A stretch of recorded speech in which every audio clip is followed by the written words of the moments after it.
નમસ્કાર, હું Rinku Prajapati public India ન્યૂઝમાં આપનું સ્વાગત કરું છું। શરૂઆત કરીએ આજના સમાચારની। દિલ્હીના યુવકે આણંદની અમૃતવાડી ખાતે ફાંસો ખાઈ આપઘાત કર્યો।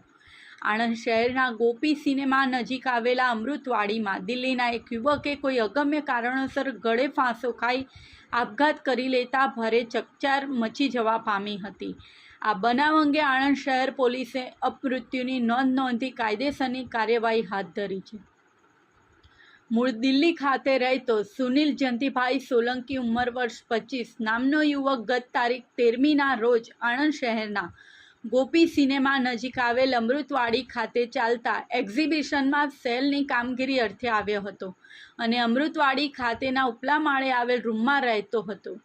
દરમિયાન ગઈકાલ રાત્રિના સુમારે કોઈ અગમ્ય કારણોસર તેણે સાડી વડે પંખા સાથે ગળે ફાંસો ખાઈ આપઘાત કરી લીધો હતો। આજે સવારના સુમારે અન્ય કર્મચારીઓએ આ દ્રશ્ય નિહાળતા ભારે નાસભાગ મચી હતી। દરમિયાન આ ઘટનાની જાણ આણંદ શહેર પોલીસને થતાં પોલીસની ટીમ પણ ઘટના સ્થળે દોડી ગઈ હતી અને પંખા પરથી મૃતદેહને નીચે ઉતારી પોસ્ટમોર્ટમ અર્થે સરકારી હોસ્પિટલમાં મોકલી આપ્યો હતો।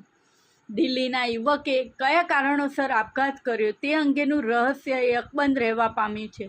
હાલ તો પોલીસે તેના પરિવારજનો સાથે વાતચીત કરી તપાસ શરૂ કરી હોવાનું જાણવા મળ્યું છે। આ સાથે આજના સમાચારને અહીં સમાપ્ત કરીએ છીએ।